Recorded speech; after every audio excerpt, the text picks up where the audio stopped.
Welcome to V classes guys. दोस्तों आज class में देखने वाले हैं जनरल साइंस के इंपॉर्टेंट क्वेश्चंस जो झारखंड एक्साइज कांस्टेबल से रिलेटेड होगा। अगर आप सीजीएल की भी तैयारी करते हो तो ये सेशन आपके लिए बहुत ही यूजफुल रहने वाला है। मैं आपको बता दूं कि ये most expected plus previous questions देखते हैं इस सेशन में, ठीक है। तो ये एग्जाम बेस्ड क्वेश्चंस है दोस्तों, ये 11 पार्ट है। इससे पहले हमने 5 को कवर कर लिया है, तो नहीं देखा है तो देख लेना, ठीक है। टॉप 20 क्वेश्चंस होंगे दोस्तों जो आपके एग्जाम से रिलेटेड ही होगा, ठीक है। तो आपके एग्जाम बेस पे होगा जो क्वेश्चंस आपके एग्जाम्स में देखे जाएंगे। दोस्तों मैं आपको बता दूं कि हम लोग स्टडी क्या करते हैं हमारे सेशन में, हमारे चैनल पे, ठीक है। तो आप यहाँ पे देख सकते हो दोस्तों कि जो है जनरल नॉलेज की स्टडी करते हैं, जनरल साइंस की स्टडीज की जाती है, झारखंड जी की क्लासेस करी जाती है, मैथमेटिक्स की क्लासेस स्टार्ट होने वाली है जबरदस्त तरीके से। तो आप मेरे साथ कंटिन्यू बनाए रख सकते हैं, ठीक है। करंट अफेयर्स की क्लासेस मैं देते रहता हूँ जो आपके एग्जाम से रिलेटेड होगा, ठीक है। तो करंट अफेयर्स बहुत मोस्ट इंपॉर्टेंट रहते हैं, तो आपको देखना चाहिए, ठीक है। बात करते हैं उसके पेपर वन जो है दोस्तों आज हो जाएगी स्टार्ट, ठीक है। तो पेपर वन और पेपर टू आराम से पढ़ेंगे दोस्तों। आपके एग्जामिनेशन जो है वो फिजिकल के बाद है। दैट मीन्स दोस्तों जून स्टार्टिंग या फिर जून के लास्ट में एग्जाम्स ले लेंगे। अगर एग्जामिनेशन आपकी एक्सटेंड नहीं होती है तो हम लोग कंटिन्यू जो है स्लोली बढ़ते रहेंगे, ठीक है। और आपके फिजिकल के बाद दोस्तों हम लोग जोर थोड़े से लग जाएंगे, तो डोंट वरी अबाउट इट, ठीक है। बात करते हैं तो प्रैक्टिस सेशंस भी यहाँ से चलाए जाते हैं जबरदस्त तरीके से, और टॉपिक वाइज जो है दोस्तों सारे सिलेबस को कवर की जाती है, ठीक है। आपको पता होगा। तो बात करते हैं दोस्तों नेक्स्ट। अब क्या है दोस्तों कि हम लोग क्वेश्चन आंसर करने वाले हैं। तो जो भी मेरे चैनल पर नए हैं दोस्तों वो सब्सक्राइब जरूर करेंगे दोस्तों। जो भी मैं लेटेस्ट वीडियोस अपलोड करता हूं दोस्तों वो सबसे पहले आप तक पहुंचेगी। शेयर भी कर सकते हैं दोस्तों, जो भी आपके भाई बहन मित्र जो भी फ्रेंड्स है दोस्तों वहां पे आप शेयर कर सकते हो, जिनकी है इच्छा है दोस्तों कि वो गवर्नमेंट कॉम्पिटिटिव एग्जाम्स क्रैक करें, ठीक है। तो आप बने रहिए मेरे सेशन पे। तो चलिए हम लोग सेशन को स्टार्ट करते हैं दोस्तों विदाउट लेट। देखिए बात करते हैं फर्स्ट क्वेश्चन की दोस्तों। तो ऐसे ही क्वेश्चन आपके एग्जाम से पूछने वाले हैं, ठीक है। देखिए फर्स्ट क्वेश्चन आपसे पूछ सकता है कि पादप कोशिका तथा जंतु कोशिका किसकी उपस्थिति के कारण से होता है, ठीक है। Plant cell and animal cell differ due to the presence of. दोस्तों ये फर्स्ट का आप ये ऑप्शन ए ऑप्शन देखते हो ग्रीन रीपर, ठीक है। हरित लवक होता है दोस्तों, जिसके कारण से पादप कोशिका तथा जंतु कोशिका दोस्तों हरित लवक की उपस्थिति के कारण से भिन्न होती है, डिफर होती है, ठीक है। देखिए कुछ और जानते हैं हम लोग। बात करते हैं दोस्तों कि हम लोग विथ एक्सप्लेनेशन के साथ क्लासेस करते हैं, मतलब कि बहुत सारे और भी कुछ क्वेश्चंस कवर करने की कोशिश करते हैं, ठीक है। देखिए बात करते हैं कि पादप कोशिका तथा जंतु कोशिका आपस में मुख्यतः हरित लवक के कारण भिन्न होते हैं, बस इतनी सी बात ध्यान में रखनी, ठीक है। तो इससे तो कुछ और एक्स्ट्रा जानने की जरूरत नहीं है दोस्तों। बात करते हैं सेकंड क्वेश्चन की, ठीक है। सेकंड क्वेश्चन है दोस्तों कि who discovered the germ of cholera, ठीक है। कॉलेरा का रोगाणु किसने खोजा था, आपको ये बताना है, ठीक है। बात करते हैं सेकंड का ये ऑप्शन देखते हो, ठीक है, रॉबर्ट कोच, ठीक है। तो कॉलेरा बीमारी जो है दोस्तों विब्रियो कोलेरा, ठीक है, विब्रियो कोलेरा आपको याद रखना है, ठीक है। विब्रियो कोलेरा जो है दोस्तों के द्वारा फैलती है, यह सर्वप्रथम रॉबर्ट कोच ने खोजा था, आपको याद रखना है। ये options will be right answer question, ठीक है। बात करते हैं थर्ड क्वेश्चन की दोस्तों, ठीक है। थर्ड क्वेश्चन में है कि the study of serial fields is called. अनाज के खेतों का अध्ययन क्या कहलाता है, सिंपल सी बात ये है। बात करते हैं उसके बी ऑप्शन देखते हो, ठीक है, एग्रोनॉमी, ठीक है। तो एग्रोनॉमी कहलाता है दोस्तों अनाज के खेतों का अध्ययन, ठीक है। और देखिए एग्रोनॉमी कृषि विज्ञान का एक भाग है जिसमें अनाज तथा मिट्टी का अध्ययन किया जाता है। अनाज तथा मिट्टी का भी अध्ययन की जाती है, ठीक है। खेतों और अनाज की बात है ना, तो अनाज और मिट्टी के अध्ययन सिंपल सी बात है कि ये की जाती है एग्रोनॉमी के थ्रू, ठीक है। बात करते हैं उसको नेक्स्ट क्वेश्चन की, ठीक है। बात करते हैं कि फोर्थ क्वेश्चन की दोस्तों। फोर्थ क्वेश्चन आपसे क्या पूछ सकता है कि प्रकाश संश्लेषण क्रिया पर्णहरित तथा डैश की उपस्थिति में संपन्न होती है। तो किसकी उपस्थिति के कारण से संपन्न होती है दोस्तों, ये बताना आपको। बात करते हैं डी ऑप्शन देखते हो, ठीक है, सनलाइट, सूर्य का प्रकाश है दोस्तों, इसी कारण से प्रकाश संश्लेषण की क्रिया पर्णहरित तथा सूर्य के प्रकाश की उपस्थिति में संपन्न होती है, ठीक है। और दोस्तों मैं आपको बताता हूँ कि प्रकाश संश्लेषण की प्रक्रिया जो है दोस्तों क्लोरोफिल तथा सूर्य के प्रकाश की उपस्थिति में पौधे द्वारा भूमि से जल, खनिज, लवण तथा वातावरण में CO2, ठीक है, वातावरण में CO2 लेकर भोजन बनाने की प्रक्रिया है, ठीक है। आई होप आप अच्छे से सुन पाए हो, ठीक है। बात करते हैं दोस्तों अब नेक्स्ट क्वेश्चन की, ठीक है। नेक्स्ट क्वेश्चन बढ़ते हैं दोस्तों। मैं आपको बताना चाहता हूँ कि आपके एग्जाम में जो क्वेश्चंस पूछे जाएंगे दोस्तों ऐसे ही लेवल रहेंगे, ठीक है। तो हमने जो क्वेश्चंस यहाँ पे ऐड ऑन करने की कोशिश करी है दोस्तों, एक्सरसाइज के लिए तो है ही, एक्सरसाइज के लिए तो है ही दोस्तों। एक्सरसाइज के लिए हमने क्या किया है कि मॉडरेट टू हाई रखा है, ठीक है, मॉडरेट टू हाई रखा है। लेकिन आपके एग्जाम्स में दोस्तों इजी टू मॉडरेट आने वाले हैं, ठीक है, इजी टू मॉडरेट आने वाले हैं। ये दोस्तों हमने सीजीएल के व्यू से भी सीजीएल के पॉइंट ऑफ व्यू से भी हमने ये सेशंस को स्टार्ट रखी है। तो सीजीएल की भी आप तैयारी करते हो या जैसे किसी भी कॉम्पिटिटिव एग्जाम्स की तैयारी करते हो दोस्तों, तो आपको ये सेशंस देखना चाहिए, ठीक है। बात करते हैं फिफ्थ क्वेश्चन के दोस्तों। जल में तैरने वाले पक्षी क्या रखते हैं, what do birds that swim in water keep. तो जल में जो तैरते हैं पक्षी वो क्या रखते हैं जिसके कारण से दोस्तों वो तैर पाते हैं, ठीक है। तो फिफ्थ का ए ऑप्शन तो ठीक है, लैटिस लेग्स, तो जालीनुमा पैर के रीजन से दोस्तों जल में तैरने वाले पक्षी दोस्तों वो तैर सकते हैं, ठीक है। और मैं आपको बताना चाहता हूँ कि बस इस इतना ही। बात करते हैं दोस्तों नेक्स्ट क्वेश्चन के, ठीक है। नेक्स्ट क्वेश्चन की बात करते हैं तो 6 क्वेश्चन देख लेते हैं। इसमें दोस्तों कि निम्न में से कौन 2 खाने योग्य प्रोटीन के अच्छे स्रोत हैं? तो आपको दोस्तों which of the 2 are good source of edible protein, तो 2 ऐसे एडिबल प्रोटीन्स के बारे में बताना दोस्तों जो खाने युक्त हैं, ठीक है। खाने युक्त जो है दोस्तों प्रोटीन्स वो बताना है। बात करते हैं 6 क्वेश्चन के दोस्तों, तो सी ऑप्शन देखते हो, ठीक है। सोयाबीन एंड ग्राउंड नट, ठीक है। सोयाबीन और मूंगफली दो ऐसे स्रोत हैं दोस्तों जो खाने योग्य होते हैं, ठीक है। और देखिए मैं बताना चाहता हूँ कि ये क्वेश्चंस दोस्तों पूछे गए हैं, ठीक है। मैं भूल गया दोस्तों, ये सारे के सारे क्वेश्चन जो है वो प्रीवियस क्वेश्चंस रहने वाले हैं, ठीक है। प्रीवियस क्वेश्चंस रहने वाले हैं। मैं एग्जाम बेस्ड क्वेश्चंस इसलिए करा रहा हूँ दोस्तों कि 50% क्वेश्चन जो है दोस्तों आपके एग्जाम से पूछे गए हैं और 50% ऐसे क्वेश्चन है दोस्तों जो एक्सपेक्टेड होंगे आपके एग्जाम से रिलेटेड, ठीक है। तो डोंट वरी अबाउट इट, आपके एग्जाम्स में जो क्वेश्चन है वो इसी टाइप के रहेंगे दोस्तों, ठीक है। और हम लोग दोस्तों एमसीक्यू क्वेश्चन जो इतने सारे कर रहे हैं ना, एमसीक्यू क्वेश्चन बहुत सारे कर लिए हमने। तो झारखंड जीएस का भी, जीके का भी और साइंस का भी जो है क्लासेस बहुत अच्छी तरीके से चल रही है। प्रैक्टिस सेशन जो है दोस्तों बहुत ज़ोर शोर से चल रही है आपके एग्जाम से रिलेटेड। तो आपको सेशंस को जो है दोस्तों देखना चाहिए और इतने सारे क्वेश्चंस को हमने करवाए हैं दोस्तों कि आपके एग्जाम्स में जो है कहीं से भी क्वेश्चन छूटने वाले नहीं हैं, ठीक है। तो आपको याद रखना है, ठीक है। चलिए बात करते हैं नेक्स्ट क्वेश्चन की, 7 क्वेश्चन देख लेते हैं। बात करते हैं कि liver is the source of, यकृत किसका स्रोत है दोस्तों, आपको ये बताना है, ठीक है। देखिए यकृत प्रोटीन का अच्छा स्रोत है। प्रोटीन कोशिकाओं को स्वस्थ एवं दृढ़ बनाता है, तो ठीक है। ये जो है तो प्रोटीन डी ऑप्शन देखते हो, ठीक है। तो प्रोटीन जो है दोस्तों जो है यकृत जो है दोस्तों प्रोटीन जो है दोस्तों यकृत का बहुत अच्छा स्रोत है, ठीक है। तो आपको इतनी सी बात ध्यान में रखनी है, ठीक है। चलिए बात करते हैं नेक्स्ट क्वेश्चन के दोस्तों। 8 क्वेश्चन देख लेते हैं, ठीक है। 8 क्वेश्चन में है दोस्तों कि निम्न में से कौन गर्म खून युक्त प्राणी है, ठीक है। विच of the following is a warm blooded animal, ठीक है। तो किस प्राणी में दोस्तों गर्म खून होती है, ठीक है।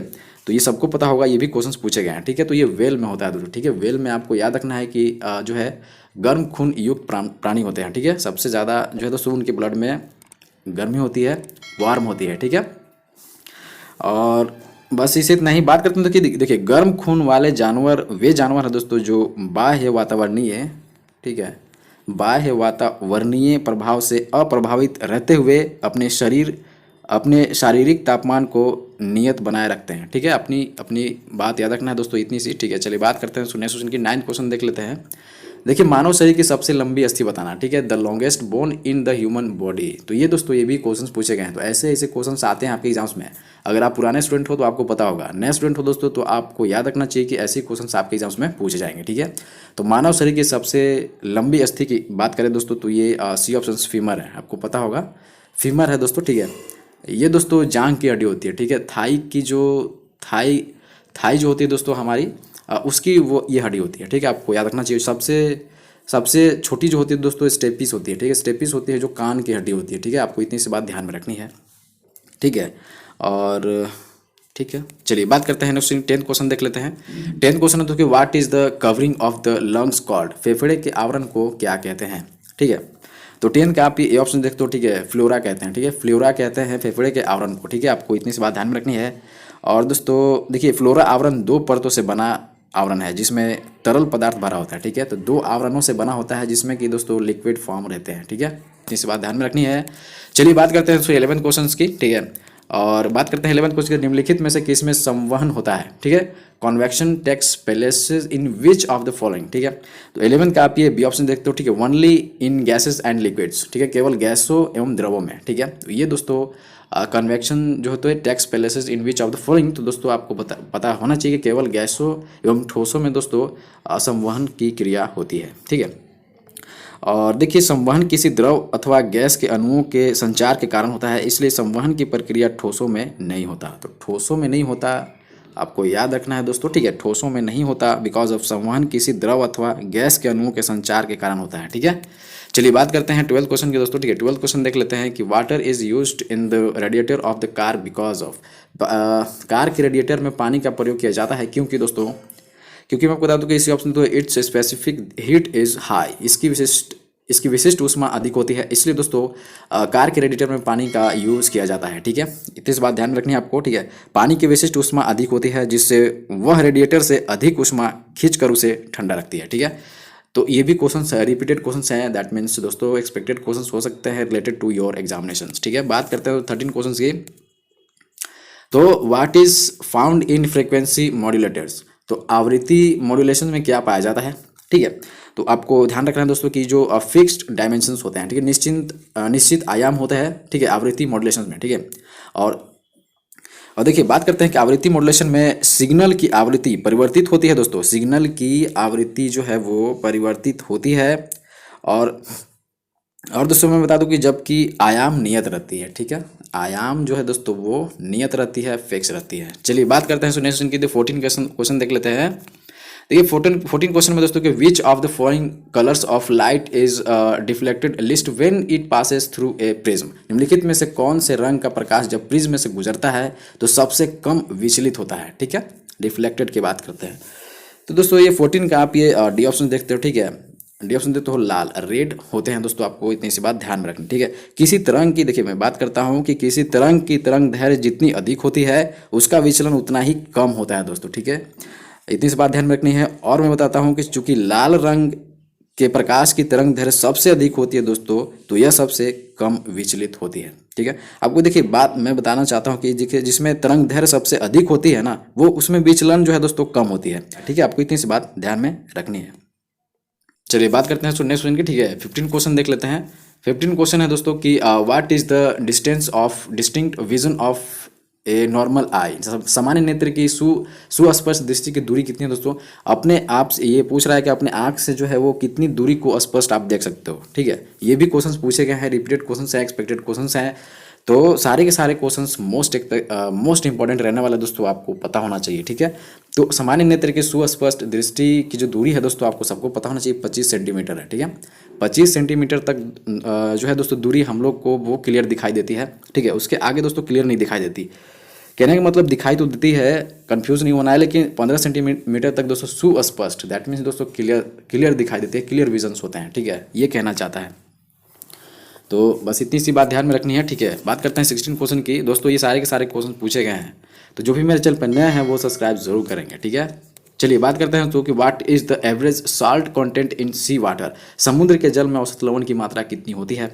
ये भी क्वेश्चंस पूछे गए हैं दोस्तों। ठीक है, तो देखिए समुद्र के जल में औसत लवण की मात्रा लगभग 3.5%। ठीक है, 3.5% होती है, अर्थात 35 ग्राम प्रति लीटर होती है। ठीक है, 35 ग्राम प्रति लीटर आपको मिल जाएगा दोस्तों औसत लवण की मात्रा। ठीक है, चलिए बात करते हैं दोस्तों नेक्स्ट क्वेश्चन की। तो क्वेश्चन है दोस्तों what is the common name of chili soda, तो चिली सोडा का किसका सामान्य नाम है, चिली सोडा का सामान्य नाम बताना दोस्तों आपको। ठीक है, बी ऑप्शन देखो सोडियम नाइट्रेट। ठीक है, तो सोडियम नाइट्रेट है दोस्तों चिली सोडा का सामान्य नेम। ठीक है, और दोस्तों मैं बता दूं सोडियम नाइट्रेट का रासायनिक सूत्र आपसे पूछ सकते हैं। ठीक है, फार्मूलाज भी पूछे जाते हैं। देखिए एक बार मैं आपको फार्मूलाज भी एक साथ करवा दूंगा। ठीक है, जितने भी इंपॉर्टेंट फार्मूलाज होते हैं दोस्तों वो मैं आपको करवा दूंगा। अगर आपकी डिमांड हो तो आप मुझे कमेंट में बोल सकते हैं दोस्तों कि अगर आपको जितने भी केमिस्ट्री के फार्मूलाज होते हैं दोस्तों वो आपको चाहिए रिलेटेड टू एग्जाम्स, तो आपको मैं करवा दूंगा। ठीक है, आप कमेंट में कर सकते हो। ठीक है, तो देखिए सोडियम नाइट्रेट की बात करें तो NaNO3 होता है। ठीक है, NaNO3। ठीक है, तो सोडियम दोस्तों आपको याद रखना है कि सोडियम नाइट्रेट का जो ये फार्मूला है। ठीक है, क्वेश्चन है दोस्तों 18 क्वेश्चन के which of the following particles are present in the atomic nucleus. ठीक है, निम्न में से कौन से कण परमाणु नाभिक में उपस्थित होते हैं। तो परमाणु नाभिक में जो उपस्थित होते हैं दोस्तों, ये सबको पता होगा कि प्रोटॉन और न्यूट्रॉन्स होते हैं जो परमाणु नाभिक में उपस्थित होते हैं। ठीक है, बस इतनी सी बात ध्यान में रखते हैं दोस्तों। बात करते हैं नेक्स्ट क्वेश्चन की। तो this is the second last questions of this session. देखिए बात करते हैं in a nuclear reactor graphite is used for, तो नाभिकीय रिएक्टर में ग्रेफाइट का प्रयोग किसके लिए की जाती है। ये क्वेश्चन दोस्तों प्रीवियस क्वेश्चन हैं। ठीक है, ये भी जो है दोस्तों एक्सपेक्टेड क्वेश्चन रहने वाले हैं आपके लिए। ठीक है, तो इसका जो राइट आंसर है ना दोस्तों लुब्रिकेंट्स। ठीक है, स्नेहक होता है दोस्तों, लुब्रिकेंट होता है नाभिकीय रिएक्टर में ग्रेफाइट का यूज। ठीक है, यूज के लिए। ठीक है, ठीक है दोस्तों, बात करते हैं नेक्स्ट क्वेश्चन की। बस इतना ही। ठीक है, चलिए बात करते हैं 20 क्वेश्चंस की। तो this is the last question of this session. ठीक है, the page of old books turn brown in colour, the main reason for this is. ठीक है, बात करते हैं उसको पुरानी किताबों के पन्नों का रंग जो है दोस्तों वो भूरा हो जाता है, इसका मुख्य रीजन आपको बताना है। ठीक है, तो इसका डी ऑप्शन देखते हो। ठीक है, ऑक्सीडेशन ऑफ सेल्यूलोज। ठीक है, सेल्यूलोज का ऑक्सीकरण होता है दोस्तों, इसके कारण से जो है पुरानी किताबों के पन्नों का रंग भूरा हो जाता है। ठीक है, देखिए इस घटना को दोस्तों कागज़ की फॉक्सिंग कहते हैं, ठीक है। तो इस रीज़न को, इस घटना को दोस्तों, इस इवेंट को फॉक्सिंग कहते हैं, ठीक है। कागज़ का फॉक्सिंग, आपको मैं लिख देता हूँ फॉक्सिंग, ठीक है। इंग्लिश में भी लिख देता हूँ दोस्तों फॉक्सिंग। तो दोस्तों ये भी क्वेश्चन पूछ सकते हैं, ठीक है। तो आपको ध्यान में रखना था। चलिए बात करते हैं दोस्तों। तो आई होप आपने सेशन को बहुत अच्छी तरीके से गेन किया होगा, यहाँ से दोस्तों बहुत कुछ अचीवमेंट करने की कोशिश करी होगी। तो दोस्तों मैं इसी तरीके बहुत सारे टॉपिक वाइज जो है बहुत सारे इसी तरीके सेशन जो है सीरीज सेशन चला रहा हूँ, ठीक है, जिससे कि आपके एग्जाम्स के लिए दोस्तों ये बहुत ही हेल्पफुल हो सके दोस्तों। और यहाँ टॉपिक वाइज भी क्लियर की जाती है सारे सिलेबस की। तो अगर आप जैसे की तैयारी करते हो तो ये